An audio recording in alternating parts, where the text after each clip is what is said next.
الأغصان غرد مدى الأزمان عن أهل وحي الله عن حملة القرآن يا بلبل الأغصان غرد مدى الأزمان عن أهل وحي الله عن حملة القرآن في عالم الإنسان كل له ميدان وليس أعلى شان من حملة القرآن وما ارسلنا فی قریۃ من نبی. اب نبی اکرم صلی اللہ علیہ وسلم سے یعنی ان واقعات کی روشنی میں اب امت کے لیے نصیحت، حضور صلی اللہ علیہ وسلم کے ماننے والوں کے لیے یا آپ کے مخاطبین کے لیے، قریش کے لیے. وما ارسلنا فی قریۃ من نبی الا اخذنا اہلها بالباساء والضراء لعلهم يضرعون. ہم نے نہیں بھیجا کسی بستی میں کسی پیغمبر کو، کسی نبی کو، مگر ہم نے مبتلا کیا اس بستی کے رہنے والوں کو تنگی اور سختی میں، شاید کہ وہ عاجزی اختیار کریں. ثم بدلنا مکان السیئۃ الحسنہ، پھر بدل دیا ہم نے ان کی بدحالی کو خوشحالی سے، حتی عفوا، یہاں تک کہ وہ خوب پھلے پھولے. وقالوا، اور کہنے لگے قد مسنا آبانا الضراء والسراء، کہ وہ تکلیفیں اور سختیاں تو ہمارے باپ دادوں پر آئی تھیں، یعنی اب ہمیں نہیں آنی، ریلیکس ہو گئے. فاخذناہم بغتۃ، تو ہم نے انہیں اچانک پکڑ لیا، وہم لا یشعرون، اور انہیں کوئی اس کا شعور نہیں تھا، دے ہیڈ نو آئیڈیا. ولو ان اہل القری، اب یہ یہاں قری کون سی ہے؟ ام القری، مکہ مکرمہ. ولو ان اہل القری آمنوا واتقوا، اور اگر بستیوں والے بھی ایمان لاتے، واتقوا، اور اللہ سے ڈرتے، لفتحنا علیہم برکات من السماء، تو ہم ان پر آسمان سے برکتیں نازل فرماتے، والارض، اور زمین میں سے، ولکن کذبوا، لیکن انہوں نے انکار کیا. فاخذناہم بما کانوا یکسبون، پھر ہم نے ان کو ان کی کرتوتوں کی وجہ سے پکڑ لیا. سنایا کس کو جا رہا ہے؟ مکے والوں کو. افامن اہل القری، تو کیا بستیاں والے اس سے بے خوف ہو گئے ہیں، نچنت ہو گئے ہیں، ان یاتہم باسنا بیاتن، کہ ان پر کوئی عذاب ہمارا عذاب آ جائے، بیاتن، رات کو، وہم نائمون، جبکہ سو رہے ہوں. اوامن اہل القری، یا بستیوں والے نچنت ہو گئے ہیں، بے خوف ہو گئے ہیں اس سے، ان یاتیہم باسنا ضحی، کہ ہمارا عذاب آ جائے چاشت کے وقت، یعنی مڈ مارننگ، جب سورج جو ہے وہ خوب چمکنے لگتا ہے تو اسے چاشت کا وقت کہتے ہیں، ضحیٰ کہتے ہیں. وہم یلعبون، اور وہ کھیل رہے ہوں. افامنوا مکر اللہ، تو کیا وہ اللہ تعالیٰ کی پلاننگ سے، اللہ تعالیٰ کی چال سے بے خوف ہو گئے؟ فلا یامن مکر اللہ الا القوم الخاسرون، اللہ تعالیٰ کی چال سے نچنت صرف وہی ہوتے ہیں جو نقصان سے دوچار ہوا کرتے ہیں. یعنی اللہ تعالیٰ سے انسان کو ہر وقت ڈرتے رہنا. اور اس میں بھی پھر یہ انٹلیکچوئلز کی بدماشی دیکھیے کہ اللہ تعالیٰ سے ڈرنے کو گالی بنا دیا ہے کہ اللہ تعالیٰ کوئی خوفناک چیز نہیں ہے، اس سے ڈرنا نہیں چاہیے، وہ تو بڑا شفیق اور بڑا مہربان ہے. جبکہ اللہ تعالیٰ کیا تقاضا کرتا ہے؟ تقوی. روزے کس لیے دیے؟ لعلکم تتقون، تاکہ تم ڈرنے والے بن جاؤ. لیکن اللہ تعالیٰ سے ڈرنے ہی کو ایک کوشچنیبل چیز بنا دیا گیا، ایک کنٹروورشل چیز بنا دیا گیا. افامنوا مکر اللہ فلا یامن مکر اللہ الا القوم الخاسرون. تو اللہ تعالیٰ کے مکر سے تو صرف نقصان اٹھانے والے، تباہ ہونے والے ہی نچنت ہوا کرتے ہیں، بے خوف ہوا کرتے ہیں. اولم یہد للذین یرثون الارض من بعد اہلہا، کیا نہیں ہدایت ملی ان لوگوں کو جو وارث بنتے ہیں زمین کے، من بعد اہلہا، اس کے پہلے جو لوگ آباد تھے ان کی ریپلیسمنٹ میں. اللہ نشاء، اگر ہم چاہیں، اصبناہم بذنوبہم، کہ ہم انہیں مصیبت میں مبتلا کر دیں ان کے گناہوں کے بدلے. وَنَطْبَعُ عَلَىٰ قُلُوبِهِمْ، اور ہم ان کے دلوں کو سیل کر دیں، ہم ان کے دلوں کو سیل کر دیں. فَهُمْ لَا يَسْمَعُونَ، اور پھر وہ کچھ سن نہ پائیں. یہ کون سا سننا ہے؟ دل کا سننا. تِلْكَ الْقُرَىٰ نَقُصُّ عَلَيْكَ مِنْ أَنْبَائِهَا، اے نبی صلی اللہ علیہ وسلم، یہ وہ بستیاں ہیں جن کی صورتحال، جن کا حال ہم تمہیں سنا چکے ہیں. وَلَقَدْ جَاءَتْهُمْ رُسُلُهُمْ بِالْبَيِّنَاتِ، ان کی طرف بھیجے ہوئے اللہ کے رسول ان کے پاس آئے تھے واضح نشانیاں لے کر. فَمَا كَانُوا لِيُؤْمِنُوا، لیکن وہ ماننے والے نہ تھے، بما کذبوا من قبل، جیسے وہ پہلے انکار کر چکے تھے، اس لیے کذالک یطبع اللہ علی قلوب الکافرین، یوں اللہ تعالیٰ سیل کر دیا کرتا ہے کافروں کے دلوں کو. وما وجدنا لاکثرہم من عہد، اور ہم نے ان میں سے اکثر کو عہد کی پاسداری کرنے والا، وعدے کی پاسداری کرنے والا نہ پایا. وَإِن وَجَدْنَا أَكْثَرَهُمْ لَفَاسِقِينَ، اور ہم نے ان کی اکثریت کو فاسق، نافرمان اور باغی پایا. اب ہر پیغمبر کے بارے میں تقریباً ایک ایک رکوع تھا. اب تفصیلی ذکر ہوگا حضرت موسیٰ علیہ السلام کا. ثُمَّ بَعَثْنَا مِن بَعْدِهِم مُوسَىٰ بِآيَاتِنَا، پھر ہم نے مبعوث فرمایا ان کے بعد موسیٰ کو اپنی نشانیاں دے کر الی فرعون و ملئہ، فرعون اور اس کے درباریوں کی طرف.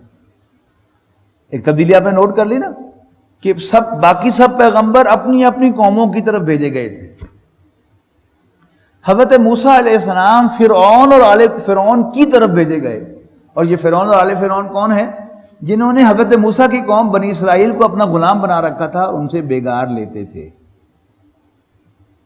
اور حضرت موسیٰ علیہ السلام کو جو اسائنمنٹ دی گئی تھی وہ تھی کیا؟ یعنی زمانی اعتبار سے ایک اور بھی اپنے ذہن میں ایک کیلنڈر ٹانک لیجئے، بڑا فائدہ ہوگا آپ کو انشاءاللہ اس سے، کہ جو پہلے 3 رسول ہیں، حضرت نوح، حضرت ہود اور حضرت صالح، یہ حضرت ابراہیم علیہ السلام سے پہلے کے ہیں. اور حضرت لوط علیہ السلام حضرت ابراہیم کے بھتیجے ہیں، کنٹمپریری بھی ہیں ان کے، لیکن عمر میں چھوٹے ہونے کے اعتبار سے آپ انہیں اگر حضرت ابراہیم علیہ السلام کے بعد سمجھیں گے تو بات سمجھ میں آسانی سے آ جائے گی. اور ان کے بعد ہیں شعیب علیہ السلام. جو پہلے 3 پیغمبر ہیں پری ابراہمک، ان کی دعوت صرف عقیدے تک محدود ہے.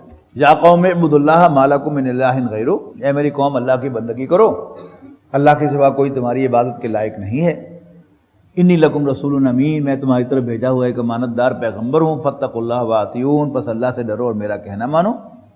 ما اسألکم علیہ من اجر، میں اس سروس پر جو تمہیں گائیڈ کر رہا ہوں تم سے کوئی اجرت نہیں مانگتا. ان اجری الا علی رب العالمین، میری اجرت تو رب العالمین کے ذمہ ہے. اتنی سی دعوت ہے پہلے 3 پیغمبروں کی.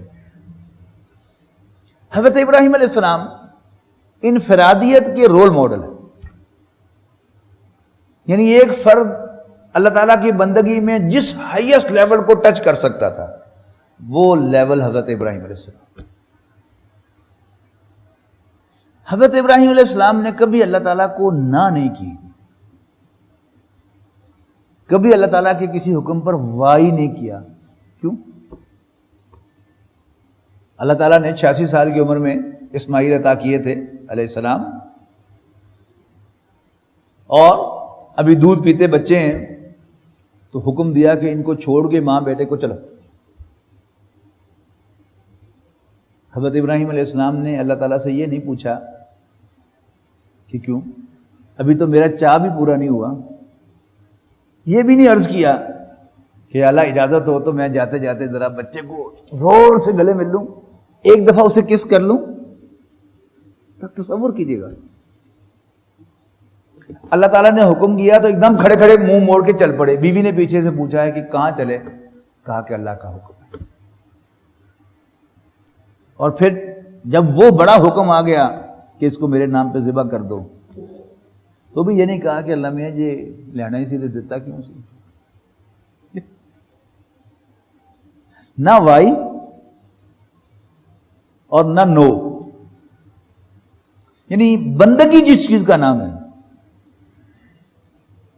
اللہ تعالیٰ کا حکم ماننا، اللہ تعالیٰ ہی پر ڈپینڈ کرنا، اللہ تعالیٰ ہی کے ساتھ اخلاص، سنسیریٹی، یہ اپنے انتہا کو پہنچتی ہے حضرت ابراہیم علیہ السلام پر. اب اجتماعیت کا آغاز ہوتا ہے. حضرت لوط اور حضرت شعیب کی بھی بنیادی دعوت وہی ہے، اللہ کی بندگی کرو، اس کے سوا کوئی معبود نہیں ہے. لیکن ساتھ ساتھ معاشرے کی برائیوں کو اب ٹچ کرنا شروع کیا اللہ کے بھیجے ہوئے پیغمبروں نے. حضرت لوط علیہ السلام نے سوشل پرورشن کو چیک کیا، اور حضرت شعیب علیہ السلام نے اکنامک ایکسپلائٹیشن کو چیک کیا. اب فرعون اور آل فرعون نے بنی اسرائیل کو غلام بنایا ہوا تھا، تو حضرت موسیٰ علیہ السلام کو جو اسائنمنٹ دی گئی ہے وہ کیا ہے کہ فرعون سے جا کر کہو کہ وہ بنی اسرائیل کو آزاد کر دے. یعنی پولیٹیکل ریپریشن کے خلاف حضرت موسیٰ علیہ السلام کو اللہ تعالیٰ نے کھڑا کیا اور بھیجا فرعون کے پاس. اور پہلی نشست میں حضرت موسیٰ علیہ السلام نے دو ٹوک الفاظ میں کہا ارسل معنا بنی اسرائیل، بنی اسرائیل کو ہمارے ساتھ بھیج دو. تو ثم بعثنا من بعدہم موسیٰ بآیاتنا، پھر ان سب کے بعد ہم نے موسیٰ کو بھیجا اپنا نشانیاں دے کر الی فرعون و ملئہ، فرعون اور اس کے درباریوں کی طرف. فظلموا بہا،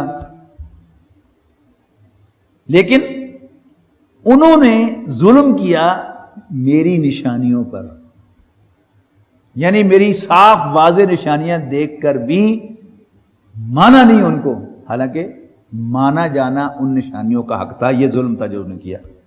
فانظر کیف کان عاقبۃ المفسدین، تو دیکھو کیسا انجام ہوا مفسدوں کا. وقال موسیٰ یا فرعون انی رسول من رب العالمین، اور موسیٰ نے کہا اے فرعون میں رب العالمین کی طرف سے بھیجا ہوا ہوں. حقیق علی اللہ اقول علی اللہ الا الحق، میرا منصب یہ ہے کہ میں سوائے حق کے اور کچھ نہ کہوں. قد جئتکم ببینۃ من ربکم، میں تمہارے پاس تمہارے رب کی طرف سے ایک نشانی لایا ہوں واضح. فارسل معی بنی اسرائیل، بینہ واضح نشانی یعنی معجزہ. فارسل معی بنی اسرائیل، لہذا میرے ساتھ بنی اسرائیل کو بھیج دو. قال، فرعون کہنے لگا ان کنت جئت بآیۃ فات بہا، اگر کوئی نشانی لائے ہو تو پھر کرو پروڈیوس میرے سامنے، لاؤ میرے سامنے. ان کنت من الصادقین، اگر واقعی سچے ہو. فالقى عصاہ، تو جھٹ موسیٰ علیہ السلام نے اپنا عصا پھینکا. فاذا ہی ثعبان مبین، اور وہ یکایک ایک بہت بڑا اژدہا، واضح اژدہا بن گیا. ونزع یدہ، انہوں نے اپنا ہاتھ گریبان میں سے بغل میں جا کر یوں کھینچا. فاذا ہی بیضاء للناظرین، تو وہ دیکھنے والوں کے لیے بالکل سفید ہو گیا. قال الملأ من قوم فرعون، اب قوم فرعون کے سردار کہنے لگے ان ھذا لساحر علیم، یہ کوئی بڑا ماہر جادوگر معلوم ہوتا ہے. یرید ان یخرجکم من ارضکم، جو تمہیں تمہاری سرزمین سے نکالنا چاہتا ہے. یہ پولیٹیکل بیان، یعنی ماضی قریب تک جب بھی کسی سیاسی لیڈر کے بارے میں یہ رائے سامنے آ جاتی تھی کہ انڈیا کا ایجنٹ ہے تو وہ ساری اس کی سیاست جو ہے صفر سے ضرب کھا کر صفر ہو جاتی. یہ تو اللہ تعالیٰ خوش رکھے نواز شریف صاحب کو کہ انہوں نے وہ ڈنگ ہمارا جو ہے وہ نکال لیا ہے کہ انڈیا ہمارا دشمن نہیں ہے، لہذا حالات کچھ بدل گئے. یرید ان یخرجکم من ارضکم، چاہتا ہے کہ تمہیں تمہاری سرزمین سے نکال دے. فماذا تأمرون، تو پھر تمہارا کیا مشورہ ہے. قالوا ارجہ واخاہ، تو انہوں نے کہا کہ ٹائم بائی کرو، ارجہ انتظار میں رکھو، لنگر آن کرو. یہ بھی کیا ہے، یہ سب حکومت کے طریقے ہیں. تو فیصل آباد کے ایک نوجوان میڈیکل کالج میں پڑھتے تھے اور پیپلز کالونی میں رہائش تھی، اور کلینک میں میرے پاس جب میں نئی نئی پریکٹس شروع کی ڈی گراؤنڈ میں تو آیا کرتے تھے، بیٹھا کرتے تھے. تو سی ایس ایس کا امتحان دیا، سلیکٹ ہو گئے، میڈیسن درمیان میں چھوڑ دی. ایک دم مجھے ڈینٹل کالج میں ملے تو میں نے کہا ہاں بھائی ہاؤس جاب پوری ہو گئی. کہتا نہیں میں تو ڈاکٹر صاحب چھڑتی سی میڈیسن، تو سی ایس ایس سلیکٹ ہو گیا تھا ڈی ایم جی گروپ دے ڈسٹرکٹ مینجمنٹ دے، تو میں تو اج کا سول سروس اکیڈمی دے ٹریننگ دیں 2 سال دی. تو میں نے اس سے پوچھا کہ میں کہ یہ 2 سال کیا ٹریننگ دیتے رہتے وہاں پر. کہتا نہیں سمجھ صاحب بہت کچھ دسیا انہوں نے سامنے، مطلب کل ہی انہوں نے سامنے دسیا کہ جڑا کام نہ کرنا وہ کمیٹی بنا دیا کرو.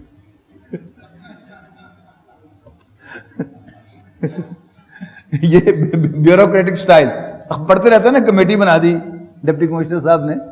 تو یہ کیا ہے، ٹائم بائنگ کرنے کا. اس نے لوگوں کا ذہن جو ہے وہ ان کو بھول جاتی ہے بات، اور پھر جس چیز کا مطالبہ ہوتا ہے وہ مطالبہ ٹھنڈا پڑ جاتا ہے. تو اس نے کیا کہا، درباریوں نے کیا مشورہ دیا، ارجہ واخاہ، اس کو اور اس کے بھائی ہارون کو تھوڑا سا موقع دو، ٹائم بائی کرو. وارسل فی المدائن حاشرین، ان دا مین ٹائم سمن بھیج دو، بلا لو تمام جتنے بھی ماہر جادوگر ہیں ان کو پورے ملک میں سے. اب اگلا سین ہے، وجاء السحرۃ فرعون، جادوگر فرعون کے پاس آ گئے. قالوا، اور پوچھا ان لنا لاجرن ان کننا نحن الغالبین، بادشاہ سلامت اگر ہم جیت گئے تو انعام شنام ملے گا نا؟ قال نعم، بادشاہ سلامت فرمانے لگے وہ کیوں نہیں، وَإِنَّكُمْ لَمِنَ الْمُقَرَّبِينَ، میں تو تمہیں اپنی کیبنٹ میں شامل کر لوں گا، اپنا قریب ترین جو حلقہ ہے اس میں لے آؤں گا، یعنی آج کی زبان میں تمہیں وزیر بنا دوں گا۔ اب اگلا سین ہے کہ باقاعدہ مقابلہ شروع ہو گیا۔ قالوا یا موسیٰ اما ان تلقی و اما ان نکون نحن الملقین، تو جادوگروں نے کہا موسیٰ علیہ السلام سے کہ موسیٰ کیا تم پہلے اپنا داؤ چلو گے یا ہم اپنا جادو پھینکیں؟ قال القوا، حضرت موسیٰ نے کہا کہ پہلے تم چلو۔ فلما القوا، جب انہوں نے اپنا داؤ کھیلا، سحروا اعین الناس، تو انہوں نے لوگوں کی آنکھوں پر جادو کر دیا۔ یہی جادو کی حقیقت ہے۔ جادو میں ان ایکچوئل کچھ نہیں ہوتا۔ جادوگر کا جو سارا تجربہ ہوتا ہے، اس کا جو ایکسپرٹیز ہے، وہ کیا ہے کہ وہ ہماری ول پاور کو کیپچر کر لیتا ہے اور جو کچھ ہمیں دکھانا چاہتا ہے دکھا دیتا ہے، ان ایکچوئل وہ نہیں ہوتا۔ مثلا وہ کہ اور دیکھو گھنٹہ گھر، ہم سب دیکھیں گے، اگر ہم جادو کے اثر میں آ جائیں گے تو ہم کہیں جی گھنٹہ گھر، حالانکہ گھنٹہ گھر شہر پہ ہے۔ تو فرمایا سحروا اعین الناس، انہوں نے لوگوں کی آنکھوں پر جادو کیا، واسترہبوہم، اور ان کو مرعوب کر دیا، رعب پڑ گیا ان پر، وجاؤ بسحر عظیم، اور انہوں نے بڑا زبردست جادو کیا۔ وَأَوْحَيْنَا إِلَىٰ مُوسَىٰ، اور ہم نے وحی کی موسیٰ کو، ان الق عصاک، تو بھی اپنا عصا ڈال دے، فَإِذَا هِيَ تَلْقَفُ مَا يَأْفِكُونَ، سو وہ آنے واحد میں دیکھتے ہی دیکھتے ان سب جھوٹے سانپوں کو نگلتا چلا گیا۔ فَوَقَعَ الْحَقُّ وَبَطَلَ مَا كَانُوا يَعْمَلُونَ، بس حق ثابت ہو گیا اور جو کچھ بھی انہوں نے پروڈیوس کیا تھا وہ سب کا سب جھوٹ ثابت ہوا، باطل ہو گیا۔ فَغُلِبُوا هُنَالِكَ، پس مغلوب ہو گئے میدان میں فرعون اور اس کے ساتھی، وَانْقَلَبُوا صَاغِرِينَ، اور وہ بڑے بے عزت ہوئے، چھوٹے ہو کر رہ گئے۔ وَأُلْقِيَ السَّحَرَةُ سَاجِدِينَ، اور گرا دیے گئے غیبی قوت سے جادوگر سجدے میں۔ قَالُوا آمَنَّا بِرَبِّ الْعَالَمِينَ، اور انہیں بڑے میدان میں اعلان کر دیا کہ ہم تو رب العالمین پر ایمان لاتے ہیں۔ ایسا کیوں ہوا؟ سمجھ لیجیے اس بات کو کہ عام آدمیوں کے لیے تو موسیٰ بڑے جادوگر تھے اور وہ چھوٹے نکلے، مقابلے میں ہار گئے، لیکن جادوگر could see very clearly کہ ہم نے جو کیا تھا وہ دکھاوا تھا، ہم نے تو صرف ول پاور کیپچر کر سے ان سے کہا تھا کہ یہ دیکھو سانپ ہے، وہ سانپ ان کو دکھائی دیے، لیکن موسیٰ علیہ السلام کا عصا واقعی سانپ بن گیا تھا۔ they could see، لہذا قالوا آمنا برب العالمین، وہ سب پکار اٹھے کہ ہم رب العالمین پر ایمان لاتے ہیں، یعنی رب موسیٰ و ہارون، موسیٰ اور ہارون کے رب پر۔ یہ حضرت ہارون علیہ السلام آگے جا کر واضح ہوگا، یہ حضرت موسیٰ علیہ السلام کے بھائی ہیں، اور حضرت موسیٰ علیہ السلام نے اللہ تعالیٰ سے ریکویسٹ کی تھی کہ ان کو بھی میرے ساتھ شامل کر دے میرا وزیر بنا کر، لہذا یہ دونوں گئے تھے اکٹھے فرعون کے دربار میں۔ قال فرعون آمنتم به قبل ان آذن لکم، فرعون نے کہا جادوگروں کو خطاب کر کے، تہاڈی ایسی تیسی میرے کو پوچھے بغیر ایمان لے آئے ہو، اور پھر اس نے اپنا داؤ چلا۔ یعنی فرعون بہت ذہین آدمی تھا بلا شبہ۔ حضرت موسیٰ علیہ السلام میدان جیت لیتے تھے اور ایک جملے میں وہ ساری کی ساری جو حضرت موسیٰ علیہ السلام کی فتح تھی اس کو صفر کر دیتا تھا۔ ایسا جملہ اس نے کہا، اچھا، پہلی بات تو یہ کہی کہ میری اجازت کے بغیر ایمان لے آئے ہو، ان ھذا لمکر مکرتموہ، یہ تم سب نے مل جل کر شہر میں میرے خلاف چال چلی ہے، لتخرجوا منہا، تاکہ تم نکالو اس میں سے اہلہا، اس کے رہنے والوں کو۔ اس نے کیا کہا، کوئی یہ تو تمہارا بڑا گرو تھا، جس سے تم نے جادو سیکھا تھا، اور تم نے میرے سامنے نورا کشتی کی ہے. ہوتا نا کہ ایک ٹیم جیت جائے اور پتہ چلے کہ میچ فکس تھا، تو آپ کا اس ٹیم کو استقبال کرنے کو جی نہیں چاہتا. اور اگر ٹیم کھیل کے جیتے تو آپ اس کا واپسی پر استقبال کرتے ہیں، لیکن پتہ چلے کہ میچ فکس کر کے ہارے ہیں تو ان کو جوتے مارنے کو جی چاہتا ہے، کوئی ان کا استقبال کرنے کے لیے تیار نہیں ہوتا. تو فرعون نے کیا کہا؟ کیوں یہ تو تمہارا گرو تھا اور تم نے یہاں پر نورا کشتی کی ہے میرے سامنے، اب میں تمہیں سبق سکھاؤں گا. اور وہی بات پھر کہی کہ نورا کشتی کی ہے، اے میری قوم تمہیں اس بستی سے نکالنے کے لیے، اس ملک سے نکالنے کے لیے.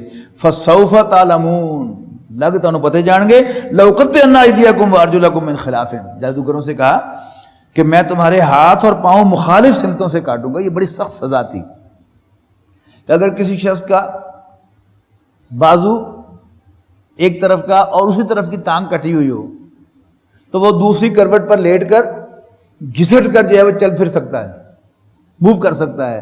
لیکن اگر ایک طرف کا ہاتھ کٹا ہوا ہو اور دوسری طرف کی ٹانگ کٹی ہوئی ہو، ذرا تصور کیجئے، تو وہ زمین پر رینگ بھی نہیں سکتا. تو یہ بڑی سخت سزا تھی جو دی جاتی تھی. اس نے کہا میں تمہیں وہ سزا دوں گا. ثم لأصلبنکم اجمعین، اور پھر تمہیں سولیاں بھی دوں گا تم سب کو.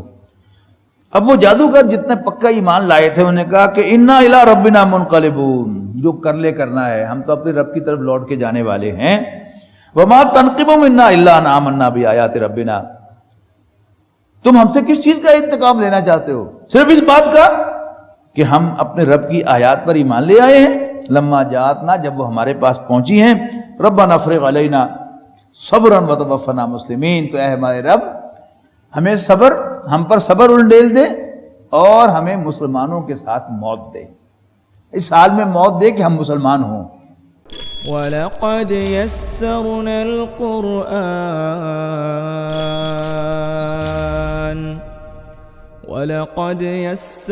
الْقُرْآنَ لِلذِّكْرِ فَهَلْ مِن مُّدَّكِرٍ